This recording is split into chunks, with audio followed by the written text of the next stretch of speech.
Item ಯಾವುದೇ ಇರಲಿ try ಮಾಡಿ ಆಚಿ ಚಿಕನ್ ಮಸಾಲಾ. ದಾವಣಗೆರೆ ಜಿಲ್ಲೆ ಹರಿಹರದ ಬನ್ನಿಕೋಡು ಗ್ರಾಮದಲ್ಲಿ ಸಿಕ್ಕಿದ್ದ ಶಂಕಿತ ಉಗ್ರ ಸುಹೇಲ್ನನ್ನ 10 ದಿನ ಪೊಲೀಸ್ ಕಸ್ಟಡಿಗೆ ಒಪ್ಪಿಸಲಾಗಿದೆ. ಈ ಹಿನ್ನೆಲೆ ಶಂಕಿತ ಉಗ್ರನನ್ನ ಹರಿಹರ ಗ್ರಾಮಾಂತರ ಠಾಣೆಗೆ ಪೊಲೀಸರು ಕರೆ ತಂದಿದ್ದಾರೆ. ಪೊಲೀಸ್ ಕಸ್ಟಡಿಗೆ ಒಪ್ಪಿಸುವ ಮುನ್ನ ಪೊಲೀಸರು ಸುಹೇಲ್ಗೆ ಮೆಡಿಕಲ್ ಟೆಸ್ಟ್ ಮಾಡಿಸಿ ಕೋರ್ಟ್ಗೆ ಹಾಜರುಪಡಿಸಿದ್ರು. ಇಂದು ಕೋರ್ಟ್ ಸುಹೇಲ್ನನ್ನ 10 ದಿನ ಪೊಲೀಸ್ ಕಸ್ಟಡಿಗೆ ನೀಡಿ ಆದೇಶಿಸಿದೆ. ಯಾದಗಿರಿ ಜಿಲ್ಲೆ ವಡಗೇರ ತಾಲೂಕಿನ ಗುಂಡ್ಲೂರು ಗ್ರಾಮದ ಶಾಲೆಯಲ್ಲಿ ಇಲಿ ಸತ್ತಿರುವ ಅಕ್ಕಿ ಬಳಸಿ ಮಕ್ಕಳಿಗೆ ಬಿಸಿಯೂಟ ನೀಡುತ್ತಿದ್ದ ಆರೋಪ ಕೇಳಿಬಂದಿದೆ. ಶಾಲಾ ಸಿಬ್ಬಂದಿ ಅಡುಗೆ ಮಾಡುವುದನ್ನು ತಡೆದ ಪೋಷಕರು ಅಡುಗೆ ಕೋಣೆಯಲ್ಲಿದ್ದ ಮೂಟೆಗಳನ್ನು ಖಾಲಿ ಮಾಡಿ ಪರಿಶೀಲಿಸಿದರು. ಪರಿಶೀಲನೆ ವೇಳೆ ಎಲ್ಲಾ ಮೂಟೆಗಳಲ್ಲೂ ಇಲಿ ಹಿಕ್ಕೆಗಳು ತುಂಬಿದ್ವು. ಇಲಿ ಹಿಕ್ಕೆ ಇರುವ ಅಕ್ಕಿ ಬಳಕೆ ಮಾಡಿ ಅಡುಗೆ ಮಾಡ್ತಿರೋದಕ್ಕೆ ಪೋಷಕರು ಆಕ್ರೋಶ ವ್ಯಕ್ತಪಡಿಸಿದರು. ತಪ್ಪಿತಸ್ಥರ ವಿರುದ್ಧ ಕ್ರಮ ತೆಗೆದುಕೊಳ್ಳುವಂತೆ ಕೂಡ ಆಗ್ರಹಿಸಿದ್ದಾರೆ.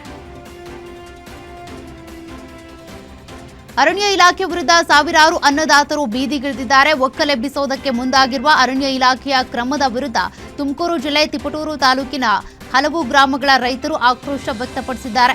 ಅಖಿಲ ಭಾರತ ರೈತ ಕೃಷಿ ಕಾರ್ಮಿಕರ ಸಂಘಟನೆಗಳ ನೇತೃತ್ವದಲ್ಲಿ ಬೃಹತ್ ಪ್ರತಿಭಟನೆ ನಡೆಸಲಾಯಿತು. ಸುಮಾರು 15 ಕಿಲೋಮೀಟರ್ ಪಾದಯಾತ್ರೆ ನಡೆಸಿ ಅರಣ್ಯ ಇಲಾಖೆ ನೋಟಿಸ್ ಮೂಲಕ ನೀಡುತ್ತಿದ್ದ ಕಿರುಕುಳಕ್ಕೆ ರೈತರು ಬಲಿಯಾಗದಂತೆ ಕರೆ ನೀಡಿದ್ದಾರೆ. ಅಡಿಕೆ ಲಾರಿ ತಡೆದು ಹಣಕ್ಕೆ ಡಿಮ್ಯಾಂಡ್ ಮಾಡಿದ ಆರೋಪ ಸಂಬಂಧ ಯುವ ಕಾಂಗ್ರೆಸ್ ಜಿಲ್ಲಾಧ್ಯಕ್ಷ ಕಾರೇಹಳ್ಳಿ ಉಲ್ಲಾಸ್ ವಿರುದ್ಧ ರೈತರು ಆಕ್ರೋಶ ಹೊರಹಾಕಿದರು. ಚಿತ್ರದುರ್ಗ ಗ್ರಾಮಾಂತರ ಪೊಲೀಸ್ ಠಾಣೆ ಬಳಿ ರೈತರು ಪ್ರತಿಭಟನೆ ನಡೆಸಿ ಯೂತ್ ಕಾಂಗ್ರೆಸ್ ಅಧ್ಯಕ್ಷ ಕಾರೇಹಳ್ಳಿ ಉಲ್ಲಾಸ್ ವಿರುದ್ಧ ಕ್ರಮ ಕೈಗೊಳ್ಳುವಂತೆ ಆಗ್ರಹಿಸಿದರು. ಅಲ್ಲದೆ ಕಾಂಗ್ರೆಸ್ ಪಕ್ಷದಿಂದ ಉಚ್ಚಾಟನೆ ಮಾಡುವಂತೆಯೂ ರೈತರು ಒತ್ತಾಯಿಸಿದರು. ಈ ಸಂಬಂಧ ಚಿತ್ರದುರ್ಗ ಗ್ರಾಮಾಂತರ ಪೊಲೀಸ್ ಠಾಣೆಯಲ್ಲಿ ದೂರು ಸಲ್ಲಿಸಲಾಗಿದೆ. ಬಾರ್ಗಳಿಂದ ಹಫ್ತಾ ವಸೂಲಿ ಮಾಡುತ್ತಿದ್ದ ಚಿಕ್ಕೋಡಿ ಅಬಕಾರಿ ಇಲಾಖೆ ಕರ್ಮಕಾಂಡದ ಬಗ್ಗೆ ನಿನ್ನೆ ಗ್ಯಾರಂಟಿ ನ್ಯೂಸ್ನಲ್ಲಿ ಸುದ್ದಿ ಬಿತ್ತರಿಸಲಾಗಿತ್ತು. ಸುದ್ದಿ ಪ್ರಸಾರದ ಬೆನ್ನಲ್ಲೇ ಎಚ್ಚೆತ್ತುಕೊಂಡ ಚಿಕ್ಕೋಡಿಯ ಅಬಕಾರಿ ಇಲಾಖೆ ಉಪ ಆಯುಕ್ತೆ ಎಸ್ಆರ್ ಸ್ವಪ್ನ ಹಫ್ತಾ ವಸೂಲಿ ಬಗ್ಗೆ ಪರಿಶೀಲನೆ ನಡೆಸಿ ಅಬಕಾರಿ ಪೇದೆ ಕೇದಾರ ನಲವಡೆ ಅವರ ಡಿಪೋಟೇಷನ್ ರದ್ದುಪಡಿಸಿದ್ದಾರೆ. ಇನ್ನು ಜೊತೆಗೆ ಹಣ ಸಂಗ್ರಹದ ಕುರಿತು ವಿವರ ನೀಡುವಂತೆ ಕೂಡ ಸಮಯ ನಿಗದಿಪಡಿಸಿ ಆದೇಶಿಸಿದ್ದಾರೆ. ಇನ್ನು ಗ್ಯಾರಂಟಿ ನ್ಯೂಸ್ ಕಾರ್ಯಕ್ಕೆ ಚಿಕ್ಕೋಡಿಯ ಜನ ಮೆಚ್ಚುಗೆ ವ್ಯಕ್ತಪಡಿಸಿದರು. ಮೈಸೂರಿನ ಡಿಸಿ ಕಚೇರಿ ಆವರಣದಲ್ಲಿ ಮಾಜಿ ಸಿಎಂ ಡಿ ದೇವರಾಜು ಅರಸು ಅವರ ನೂತನ ಪ್ರತಿಮೆ ಪ್ರತಿಷ್ಠಾಪಿಸಲಾಗಿದೆ. ಖ್ಯಾತ ಶಿಲ್ಪಿ ಅರುಣ್ ಯೋಗಿರಾಜು ನಿರ್ಮಿಸಿರುವ ಈ ಪ್ರತಿಮೆ ಸಾರ್ವಜನಿಕರ ಗಮನ ಸೆಳೀತಾ ಇದ್ದು, ಅರಸು ಅವರ ವ್ಯಕ್ತಿತ್ವ ಮತ್ತು ಮುಖ ಚಹರೆಯನ್ನ ಜೀವಂತವಾಗಿ ಪ್ರತಿಬಿಂಬಿಸುವಂತಿದೆ ಎಂಬ ಮೆಚ್ಚುಗೆ ವ್ಯಕ್ತವಾಗ್ತಾ ಇದೆ. ಈ ಹಿಂದೆ ಇದೇ ಸ್ಥಳದಲ್ಲಿ ಸ್ಥಾಪಿಸಲಾಗಿದ್ದ ದೇವರಾಜ ಅರಸು ಅವರ ಪ್ರತಿಮೆ ಕುರಿತು ಹಲವು ಆಕ್ಷೇಪಗಳು ಕೇಳಿಬಂದಿದ್ವು. ಪ್ರತಿಮೆಯಲ್ಲಿ ದೇವರಾಜ ಅರಸು ಅವರ ಮುಖದ ಹೋಲಿಕೆ ಇಲ್ಲ, ಅವರ ವ್ಯಕ್ತಿತ್ವವನ್ನ ಸಮರ್ಪಕವಾಗಿ ಬಿಂಬಿಸಿಲ್ಲ ಎಂಬ ಟೀಕೆಗಳು ಸಾರ್ವಜನಿಕರು, ಅಭಿಮಾನಿಗಳು ಹಾಗೂ ವಿವಿಧ ಸಂಘಟನೆಗಳಿಂದ ವ್ಯಕ್ತವಾಗಿದ್ವು. ಸಾಮಾಜಿಕ ಜಾಲತಾಣಗಳಲ್ಲೂ ಈ ಕುರಿತು ವ್ಯಾಪಕ ಚರ್ಚೆಯಾಗಿತ್ತು. ಪತಿಯೇ ಪತ್ನಿಯನ್ನ ಕೊಲೆ ಮಾಡಿರುವ ಘಟನೆ ಹಾಸನ ಜಿಲ್ಲೆ ಬೇಲೂರು ತಾಲೂಕಿನ ಹುಲ್ಲೇನಹಳ್ಳಿ ಗ್ರಾಮದಲ್ಲಿ ನಡೆದಿದೆ. ಯಶೋಧ ಪತಿಯಿಂದಲೇ ಕೊಲೆಯಾದ ಮಹಿಳೆ. ಪುನೀತ್ ಪತ್ನಿಯನ್ನೇ ಕೊಲೆ ಮಾಡಿದ ಪಾಪಿ ಪತಿ. ಪುನೀತ್ ತಾನೇ ಪತ್ನಿಯನ್ನ ಹೊಡೆದು ಕೊಂದು ಆತ್ಮಹತ್ಯೆ ಮಾಡಿಕೊಂಡಿದ್ದಾಳೆ ಅಂತ ಯಶೋಧ ಕುಟುಂಬಸ್ಥರಿಗೆ ಕರೆ ಮಾಡಿ ತಿಳಿಸಿದ್ದ. ಮೃತಳ ದೇಹದ ಭಾಗಗಳಲ್ಲಿ ಹಲ್ಲೆ ಕಂಡು ಅನುಮಾನಗೊಂಡು ಕುಟುಂಬಸ್ಥರು ಪೊಲೀಸರಿಗೆ ದೂರು ನೀಡಿದ್ದಾರೆ. ಈ ಸಂಬಂಧ ಹಳೇಬೀಡು ಪೊಲೀಸ್ ಠಾಣೆಯಲ್ಲಿ ಪ್ರಕರಣ ದಾಖಲಾಗಿದೆ. ಕಲಬುರಗಿ ಜಿಲ್ಲೆ ಆಳಂದ ತಾಲೂಕಿನ ಚಿಂಚನಸೂರ ಗ್ರಾಮದಲ್ಲಿ ಮಹಿಳೆ ತನ್ನ 1.5 ವರ್ಷದ ಮಗುವಿನೊಂದಿಗೆ ಬಾವಿಗೆ ಹಾರಿ ಆತ್ಮಹತ್ಯೆ ಮಾಡಿಕೊಂಡಿದ್ದಾಳೆ. ತಾಯಿ ಅಂಬಿಕಾ, ಮಗಳು ಲಕ್ಷ್ಮಿ ಮೃತ ದುರ್ದೈವಿಗಳು. 3 ವರ್ಷದ ಹಿಂದೆ ವೀರಭದ್ರಪ್ಪ ಎಂಬುವರ ಜೊತೆ ಅಂಬಿಕಾ ವಿವಾಹ ಆಗಿತ್ತು. ಕೌಟುಂಬಿಕ ಕಲಹದ ಹಿನ್ನೆಲೆ ಅಂಬಿಕಾ ಆತ್ಮಹತ್ಯೆ ಮಾಡಿಕೊಂಡಿರುವ ಶಂಕೆ ಇದೆ. ಈ ಸಂಬಂಧ ನರೋಣ ಪೊಲೀಸ್ ಠಾಣೆಯಲ್ಲಿ ಪ್ರಕರಣ ದಾಖಲಾಗಿದೆ. ವಿದ್ಯುತ್ ಸ್ಪರ್ಶಿಸಿ ಕೂಲಿ ಕಾರ್ಮಿಕ ಮೃತಪಟ್ಟಿರುವ ಘಟನೆ ದಾವಣಗೆರೆ ಜಿಲ್ಲೆ ನ್ಯಾಮತಿ ತಾಲೂಕಿನ ಮಲ್ಲಿಗೇನಹಳ್ಳಿಯಲ್ಲಿ ನಡೆದಿದೆ.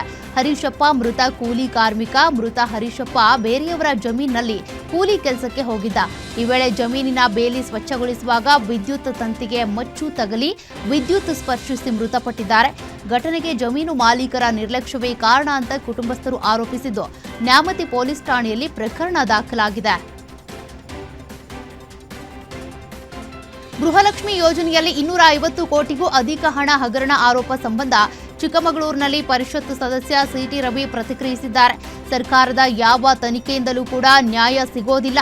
ನಕಲಿ ಖಾತೆಯನ್ನ ಪತ್ತೆ ಹಚ್ಚಿದ್ದು ಸಿಐಜಿ. ಇದರ ತನಿಖೆಯನ್ನ ಸಿಬಿಐಗೆ ವಹಿಸಬೇಕು. ಹಣ ನಕಲಿ ಖಾತೆಗಳಿಗೆ ಹೋಗಿದೆ ಅನ್ನೋದು ಸಾಮಾನ್ಯ ಸಂಗತಿ ಅಲ್ಲ. ಮುಖ್ಯಮಂತ್ರಿಗಳು ಯಾಕೆ ಈ ಬಗ್ಗೆ ಮಾತಾಡ್ತಿಲ್ಲ? ಕನಸಿನ ಯೋಜನೆ ಕಳ್ಳರ ಪಾಲಾಗಿದೆ, ಆದ್ರೂ ಯಾಕೆ ಸಿಎಂ ಮೌನವಾಗಿದ್ದಾರೆ ಅಂತ ವಾಗ್ದಾಳಿ ನಡೆಸಿದರು. ಕಾಫಿ ನಾಡಲ್ಲಿ ಸಾವಿರಾರು ಜನ ಅಕ್ರಮ ಬಾಂಗ್ಲಾ ನುಸುಳುಕೋರರಿದ್ದಾರೆ. ಎಲ್ಲರೂ ಅಸ್ಸಾಂ, ಕೋಲ್ಕತ್ತಾ ಹೆಸರಿನಲ್ಲಿ ನಕಲಿ ದಾಖಲೆಗಳಿಂದ ಬಂದಿರೋ ಬಾಂಗ್ಲಾದವರು. ಅವರ ದಾಖಲೆಗಳನ್ನು ಅಲ್ಲಿಗೆ ಕಳಿಸಿ ಪರಿಶೀಲಿಸಬೇಕು. ಈ ಕುರಿತು ಸಮಗ್ರ ತನಿಖೆ ಆಗಬೇಕು ಅಂತ ಶ್ರೀರಾಮ ಸೇನೆ ಮುಖ್ಯಸ್ಥ ಪ್ರಮೋದ್ ಮುತಾಲಿಕ್ ಆಗ್ರಹಿಸಿದ್ರು. ಹಾಸನದ ಓರ್ವ ಮಹಿಳೆ 22 ಜನ ಬಾಂಗ್ಲಾದವರಿಗೆ ಡಾಕ್ಯುಮೆಂಟ್ ಮಾಡಿಕೊಟ್ಟಿದ್ದಾಳೆ. ಬಾಂಗ್ಲಾದವರು ಬರ್ತಿರೋದು ಕೆಲಸಕ್ಕಲ್ಲ, ಎಸ್ಟೇಟ್ ಮಾಲೀಕರು ಎಚ್ಚರಗೊಳ್ಳಬೇಕು ಅಂತ ಹೇಳಿದ್ದಾರೆ. ಮುಂಗಾರು ಮಳೆ ಕೈಕೊಟ್ಟ ಹಿನ್ನೆಲೆ ರೈತರೊಬ್ಬರು ಒಣಗಿದ ಬೆಳೆ ನಾಶ ಮಾಡಿದ್ದಾರೆ.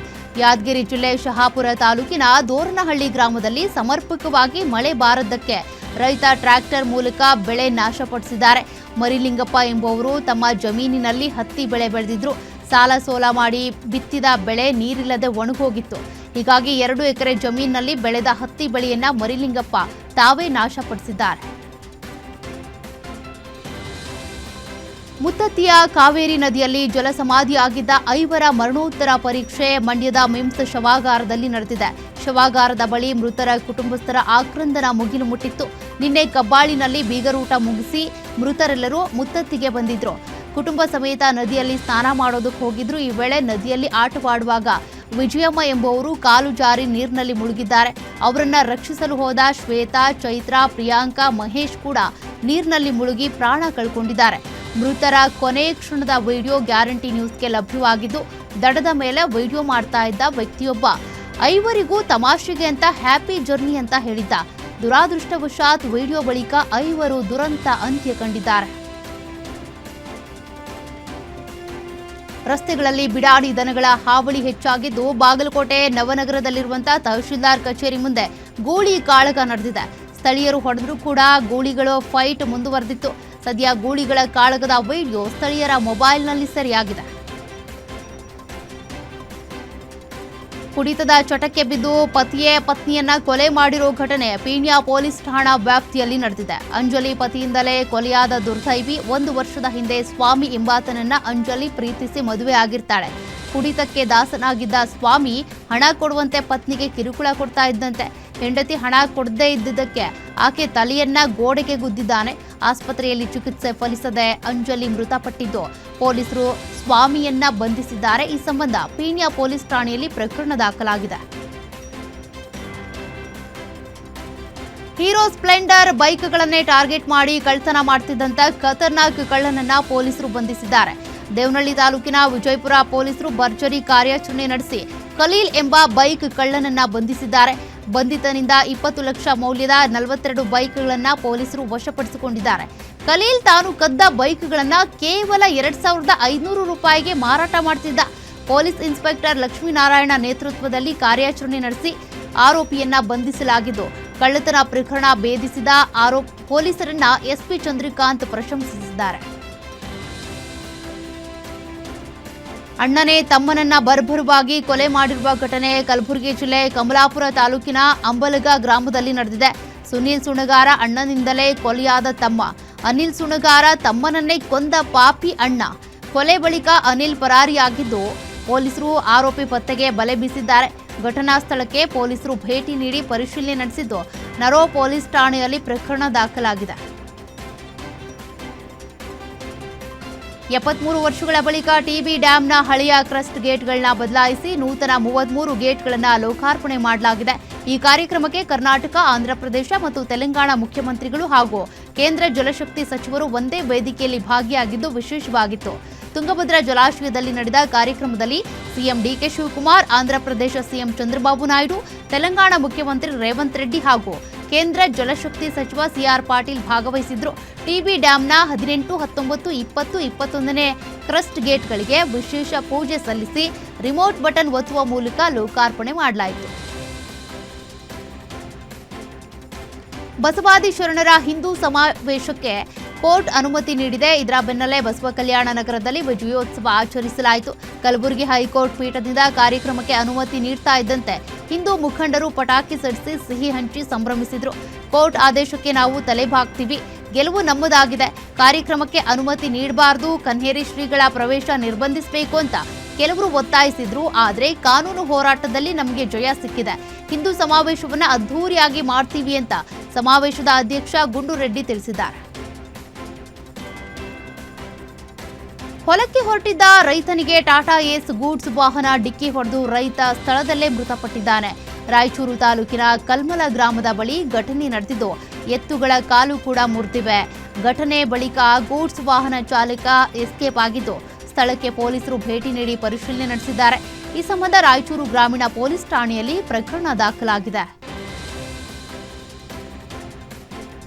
ಆರ್ಎಸ್ಎಸ್ ನೋಂದಣಿ ಹಾಗೂ ಸಂಸದ ರಮೇಶ್ ಜಿಗಜಿಣಗಿ ಹೇಳಿಕೆ ಖಂಡಿಸಿ ಕಲಬುರಗಿಯಲ್ಲಿ ವಿವಿಧ ದಲಿತ ಸಂಘಟನೆಗಳಿಂದ ಪ್ರತಿಭಟನೆ ಮಾಡಲಾಯಿತು.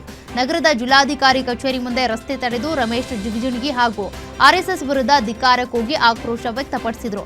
ದೇಶದಲ್ಲಿ ಆರ್ಎಸ್ಎಸ್ ಅನ್ನು ಸಂಪೂರ್ಣವಾಗಿ ಬ್ಯಾನ್ ಮಾಡುವಂತೆ ದಲಿತ ಸಂಘಟನೆಗಳು ಆಗ್ರಹಿಸಿವೆ.